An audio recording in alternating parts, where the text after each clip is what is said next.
Hi, this is Jaye Johnson, and I'm sharing my chat with Dreya Weber here in this podcast with her permission.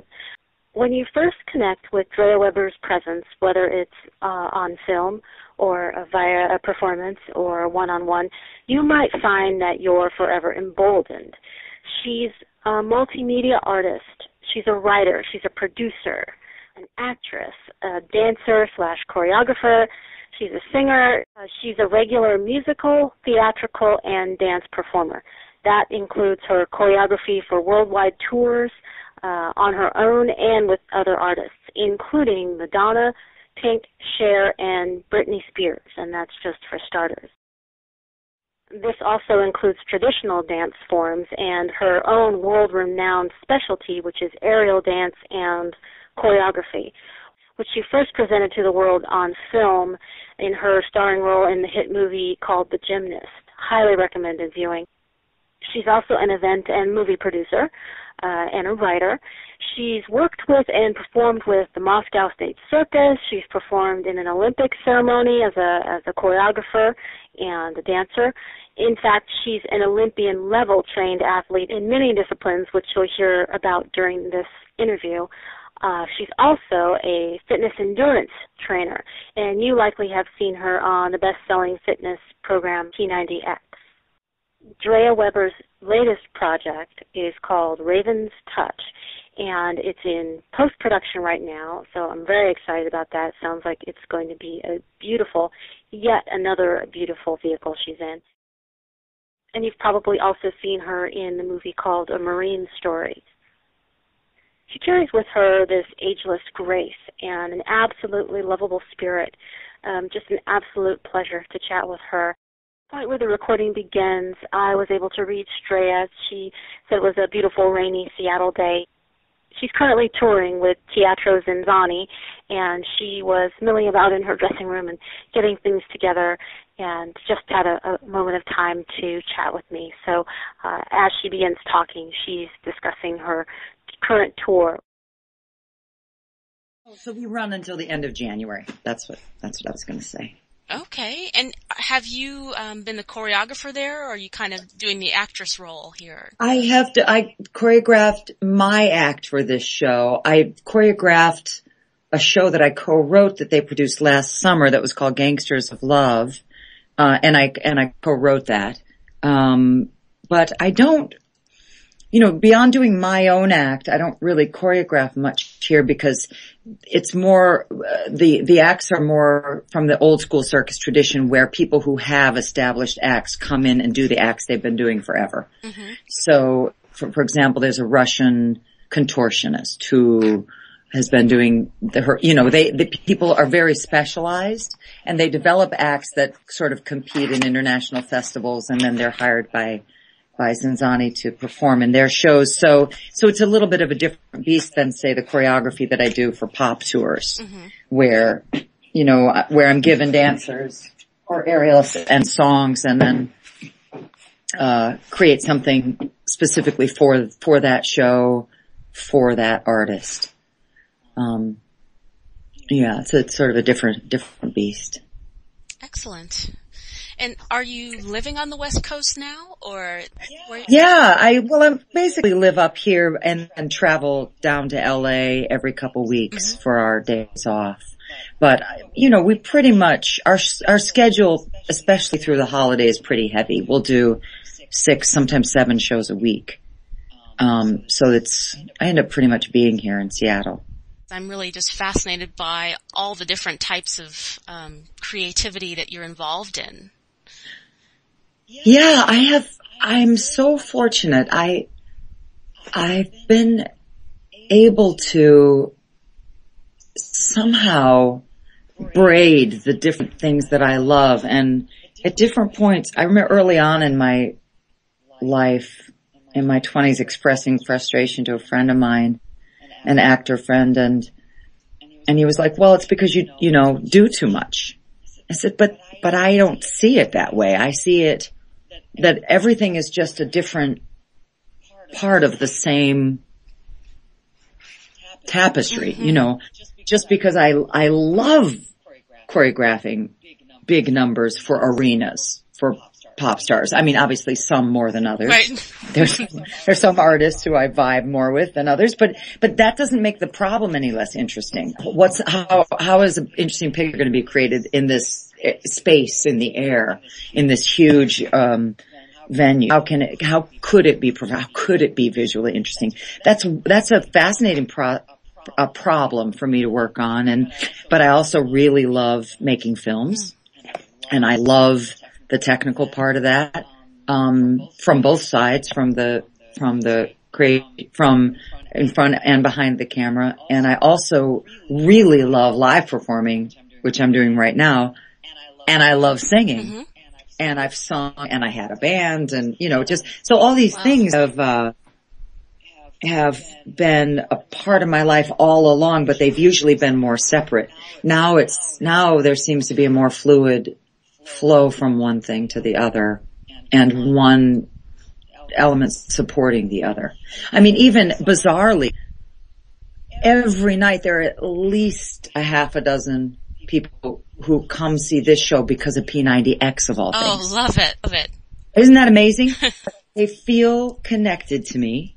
And then because Tony mentions, that I fly through the air, and then if they see that there's this bizarre, beautiful kind of symbiosis crossing things that I love, because I really being a part of P90. I like being a part of that because I think it's really well done, and Tony's a great advocate for for a healthy, strong life, and I am too. And not particularly, I'm not like a fitness guru, but if people feel inspired or connected to it because I'm a part of it, that's great. And if they then see why I'm strong and what my particular passion is, and why I am specifically interested in keeping myself healthy and strong, so that I do this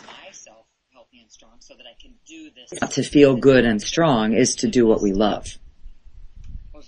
So it's really nice, and it's only started happening in the past, few years, and certainly the films were a part of it, and making the Gymnast, and those are my unusually fluid path, but only much later in my life, But when I look back on it now, it seems very organic. Did you kind of start as an athlete and then evolve into more of the artistic expression? We were very active, but before I started any physical discipline, I knew when I was 10 I wanted to be an actor. I remember being in the car and telling my mom, I said, I want to be an actor. And she had an agency, like commercial agency thing in the city that we lived in. And she goes, well, all right, well, we can take you to the agency and see if you can, audition for things. The first work I did was mostly voiceover, because I was really good. And, so I did voiceover in commercials, and then I started doing theater. But then around the same time, I started doing gymnastics more, little more focused, with more focus. And then in my teenage years, I went from gymnastics to ballet and focused on that very intensely. And then I went from that to track and field and focused on that. And it was all those were the things that were the opportunities, because my family didn't really have money. So I went from those three things, and then when I was in college, I went back to gymnastics because I had the benefit of all those other disciplines, and I got good in college. And so I was all American when I was in college, and that led me. But I was always doing theater at the same time. Wow.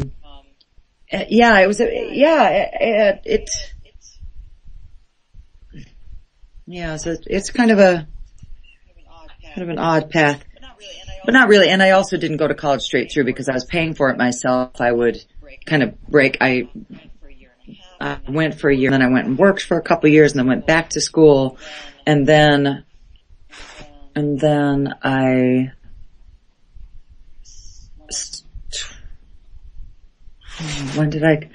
finished my competitive career in college, and that summer I flying trapeze. Wow. And that was when I realized that it was really being in the air that I loved more than anything. But my background really helped me learn fast. So that's how I sort of landed in in the aerial realm. And that by that time, well, I just fell in love with the feeling of being in the air. And then I started to realize that I could use it as an expressive form the way one could use, say, dance or singing or anything as part of a theater vocabulary or a performance vocabulary, in a storytelling way. And that's what really got me jazzed about it. Would you say that you're kind of one of the pioneers in that field in terms of bringing it more to mainstream? I would say that because of my good fortune in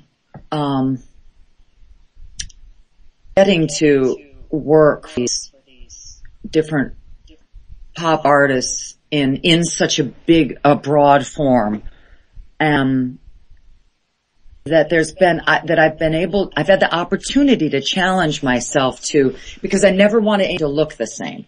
So once the Airs Farewell Tour was the first show I did, and I think I choreographed I think there were 4 different aerial elements, including a duet that I did with one of the dancers in that. And then from that, I did Pink, her first tour. So I worked on 4 of Pink's tours. And that was a real kind of the opportunity with her to take somebody who had an unusual drive and ability and interest into it. She loves playing. So from tour to tour, her skill got stronger, her ability, and I was able to give her more and more. And then of course she trusted me more and more, so she gave me more to do. So that was a real growing process. And from Pink I did Madonna, and then that was a very particular thing too, because each time I was given an opportunity to do something that I didn't ever want to do anything I'd seen before. So to try to take the form and do something unusual, and I've tried to do that. And every single one, whether or not I vibe with the artist's music, has always been an opportunity to try to find something new for them. So because of my opportunities with that, I think I've done, like 18 pop tours or something. It's a lot. Wow. A lot of artists and a lot of tours. I mean, it's like 4 for Pink, 2 for Cher, Madonna, Christina Aguilera, Britney's Circus, which had 5 of my numbers in it, Rihanna, Taylor Swift, Kylie, Michael, Leona, Lewis, Carrie Underwood,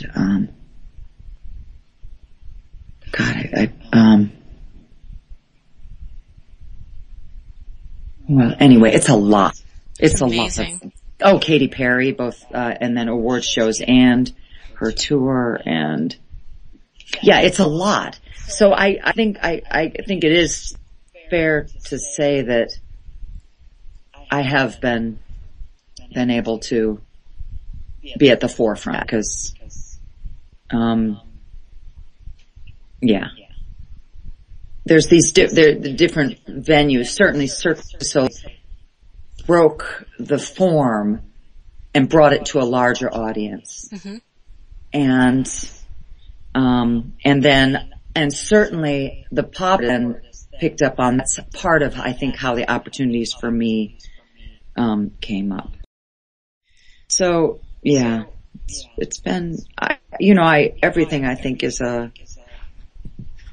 I've benefited from the timing of it, and I think I was uniquely in a position to, because my father was an engineer, and I have a real respect and interest for engineering and technical aspects of things, because my work more than say dance choreography, in that realm has to be a marriage between the technical and the artistic. It can't function any other way. The rigging, the motors, the way, the planning, the integration of the flying elements with all the other production elements is very complex. And it's all technical. And in order to be able to communicate with the technical crew, well, and even gain their respect. I mean, I would say the first few years of my work in that realm was really about gaining the respect of the technical crew that I worked with. And then at a certain point it tipped. You know, partly it's a very male-oriented, the touring comes from rock and roll, you know. Mm-hmm. And female artists have tended to bring this more broader element, dancers and more production element. Bands tend to be, it's like music, video, pyro, you know, they don't do that. They don't tend to do the dancer and the aerial thing. But a lot of female artists have brought this big show idea to the form, and then it asks for more integration. So the riggers, carps, tech crew, they have tended to be male and tended to come from the rock and roll world where there wasn't much of a positive flow between, they don't understand dancers don't understand that. There's not a mutual understanding what the other does. Mm-hmm. So the communication isn't that great. So I had to figure out how to bridge that and teach the performers that the crew was their partner. And the crew was going to keep them safe, and nothing that they did was possible without the crew. And that you say hello, and you learn your rigger's name, and you're nice to them. You know, like this whole thing, which was new. There was no blending between these worlds. Dancers just come to the show, everything's set up, the crew has done their thing, set up the stage. They're sleeping at that point because they've worked for, 18 hours. And, so that was a really interesting thing to try to figure out and make healthy. Yeah. Make a healthy system. That seems to be your brand, if anything, just healthy flow. Yeah, because because the benefits are so fantastic. Mm-hmm. You can, I just don't, even when I coached gymnastics, I really felt like I saw that positive reinforcement was a much better tactic.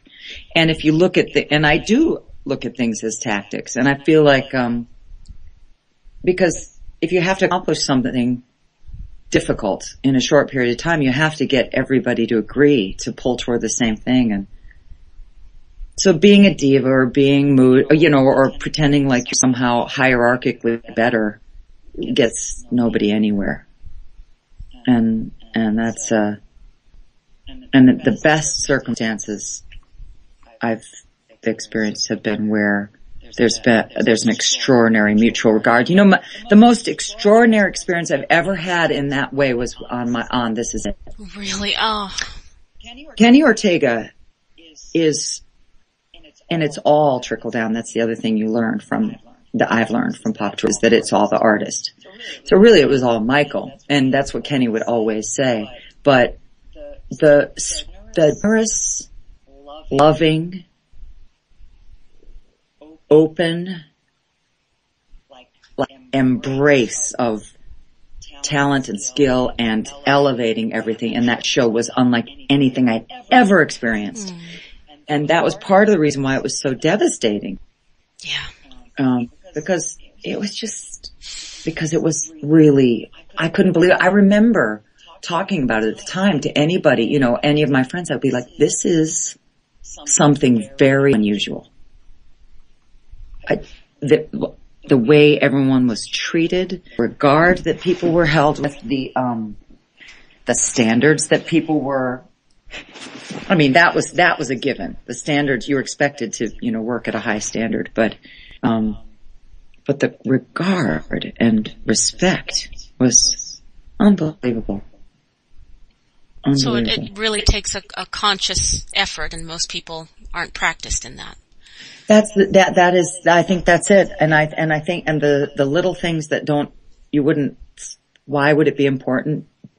Kenny took me to every single room it was at the designers meeting when I first, the keys for the technical department when I first met, and talking about the numbers, and he asked me to be part of the team, and then he took to the production office, the administrative office, the dance rehearsal, the other design teams, and in each room he said, "This is Dreya. We are so lucky to have her. She's extraordinary. I can't wait." Wow. Every single person. And I was just like, oh my God, this is what, I want to brand it into my brain. That's what you do. Mm. That's what you do. if someone's on your team, you elevate them. You elevate them to everybody knows that everyone is valued. And how much, so it starts off at a place where everybody's like, great, thrilled, excited, and he had done that to everyone. That's amazing. I mean, that's probably some of what people sort of put in quotes and call childlike, but it's so much bigger than that, It isn't. It's actually extraordinarily evolved and mature. It's like the circle back, Mm-hmm. You circle back to the simple, like, showing respect and the fundamental thing of an introduction. Right. Taking the time. Into a team. Why is that not practiced? Or I'm sure it is. I'm sure people do, but everybody should know that the benefit. Everybody should understand that. Yeah.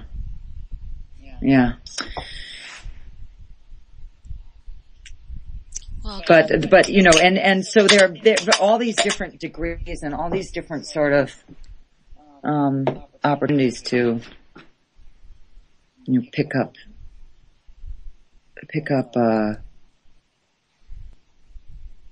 to learn from people who have developed these fine practices. Right.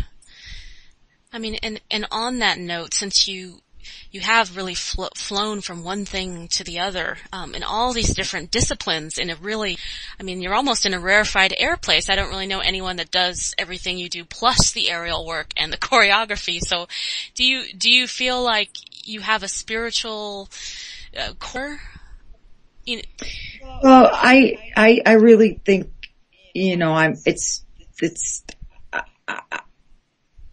I suppose I'm a humanist. I mean, the human spirit, or what is George Bernard Shaw, life force, Mm-hmm. which, I interpret as, basically love, which sounds hokey, but like the driving force of human, what everything comes from, like courage and generosity and forgiveness and an agreement to a desire to keep saying yes in spite of life's hardships, challenges.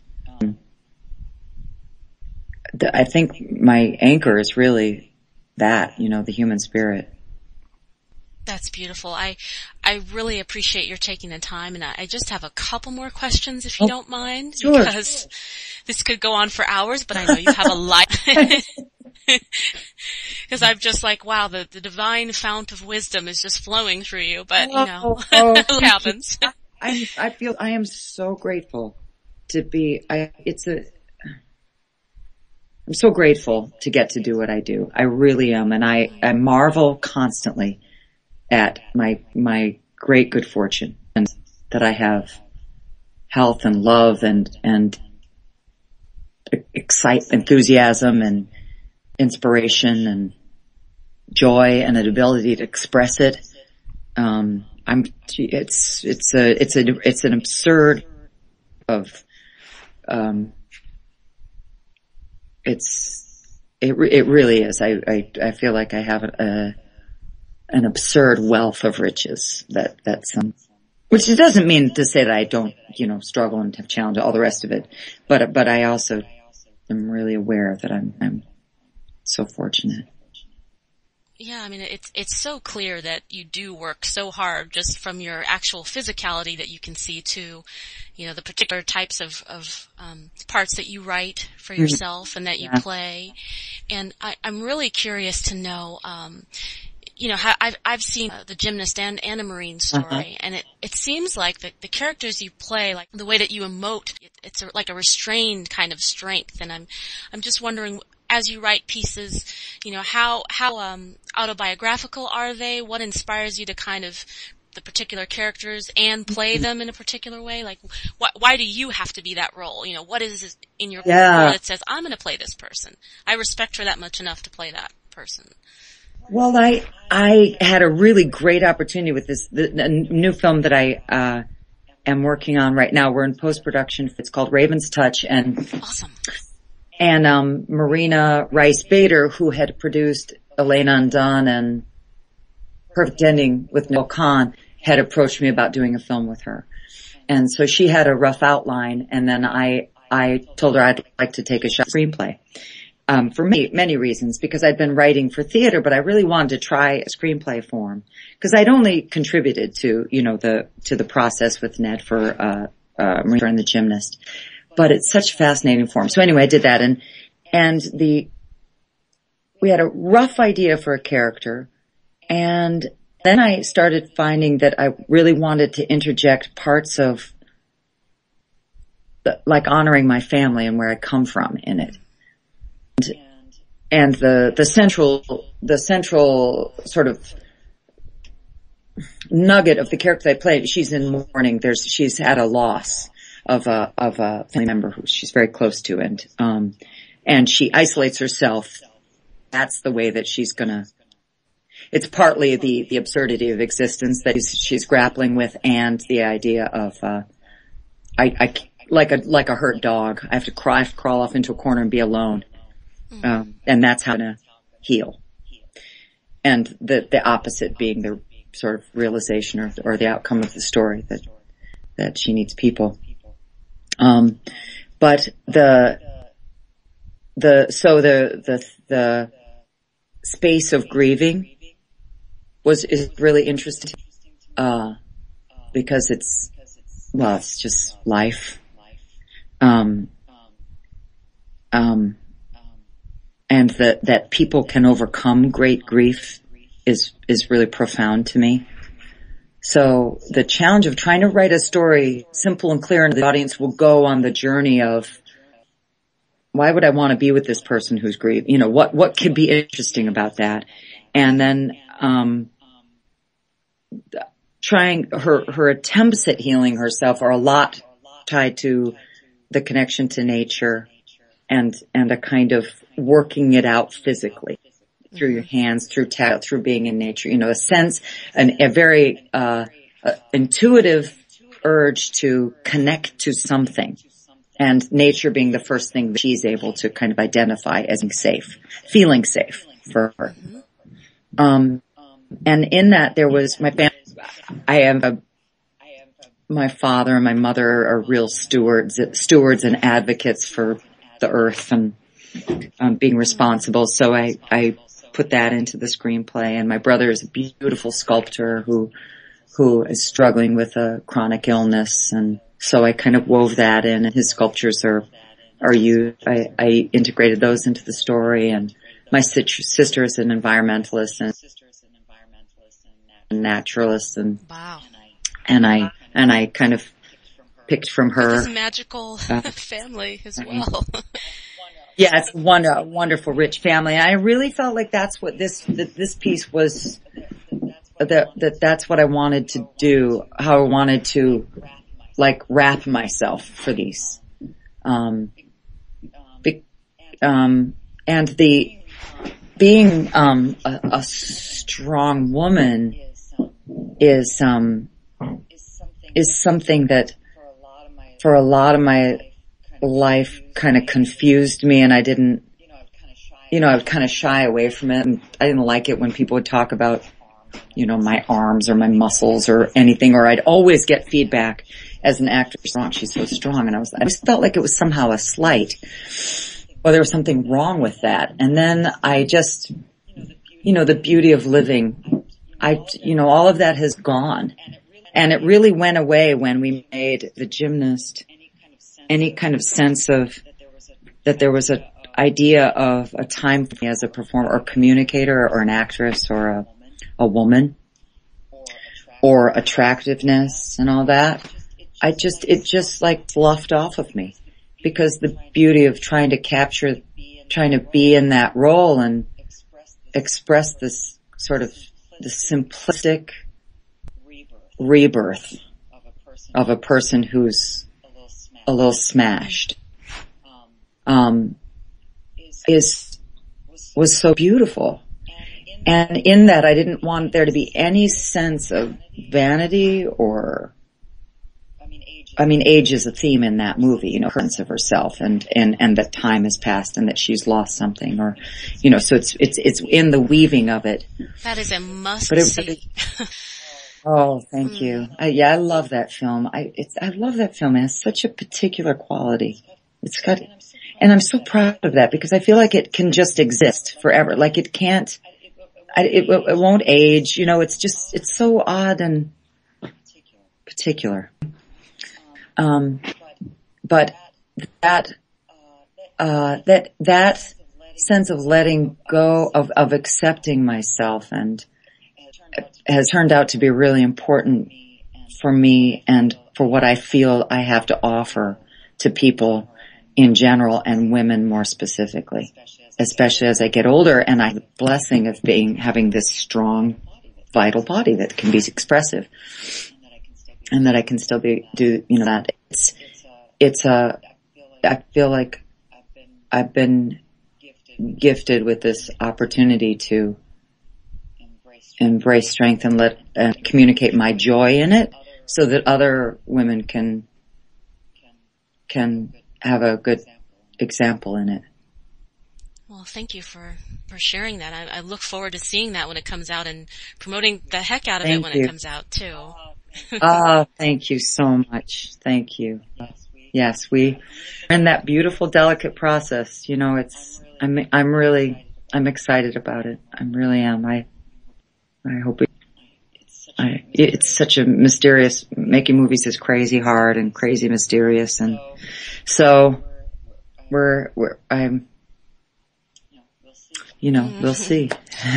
Well, I have a couple more questions, and one is, you know, definitely optional, but I wanted to see what your feelings were about, since you have, you know, these strong connections being basically an Olympian athlete. You've performed there. You've done a lot of that level of rigor and work, and you're working with, folks from Russia and traveling there, performing there.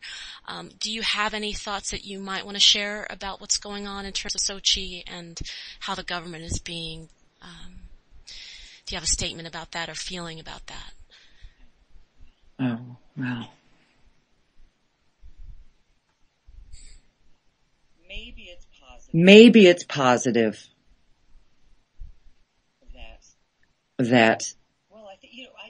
I think it is positive actually, in that I don't think the world, because of Twitter and social media and this kind of massive communication opportunity, that air at least it's exposed to air.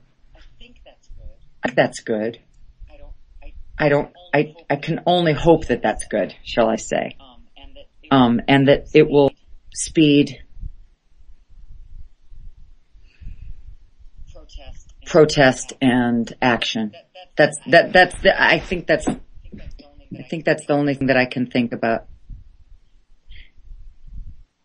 And it may take a while. I don't know.